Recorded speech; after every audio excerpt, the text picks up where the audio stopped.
implementations of Mandal Commission recommendations and the Supreme Court judgment on the Ram Janmabhoomi removes the anti-reservation state. అంటే రిజర్వేషన్లు వ్యతిరేక ఉద్యమం అనే పదాన్ని ఎందుకు తీసేయాల్సి వచ్చింది?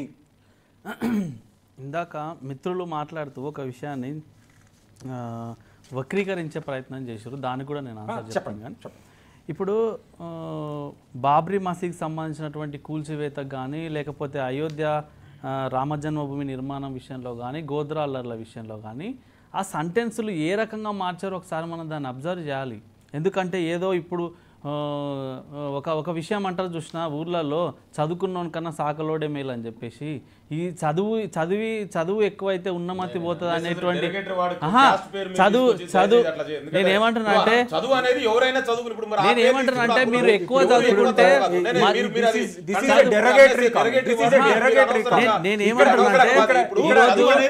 విద్య ఎవరు చదువుకుంటే జ్ఞానం డాక్టర్ బాబాసాహెబ్ అంబేద్కర్ ఇచ్చిన విద్య ద్వారా మరి రాజ్యాంగ ద్వారా అందరూ చదువుకుంటారు. రన్నింగ్ కామెంట్ చేయాలంటే నేను చెప్తా కదా, వినాలి కదా. మీరు మీరు అన్నారు ఇందాక ఓపిక ఉండాలి కదా నేను చెప్పేదాకా. ఓపిక ఉంటే చెప్తా. ఇప్పుడు మీరు ఉన్నతమైన చదువులు చదువుకున్నాం కాబట్టి మనం చాలా మీనింగ్ఫుల్ డిస్కషన్ జరగాలని అన్నారు కదా. మరి ఇప్పుడు ఒక నిమిషం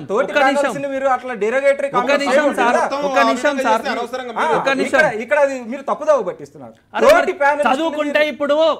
చదువుకుంటే అర్థాలను వ్యతిరేక అర్థాలుగా మార్చేస్తే దాన్ని ఏమంటారు? మరి అది మీ అభిప్రాయం. సెంటెన్స్లను మార్చి చెప్పిన దాన్ని ఏమంటారు?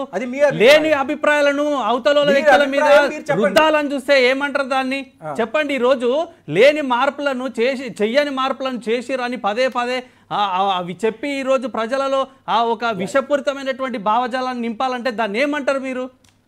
నేను ఏమంటున్నా అంటే ఈరోజు దినేష్ సక్లాని గారు చెప్పిన విషయంలో చాలా క్లియర్గా చెప్పిండు. ఏమని? అయ్యా ఈ కొన్ని విషయాల పట్ల ఆ +11 కానీ +12 ఉన్నటువంటి విద్యార్థులకు ఆ ప్రభావం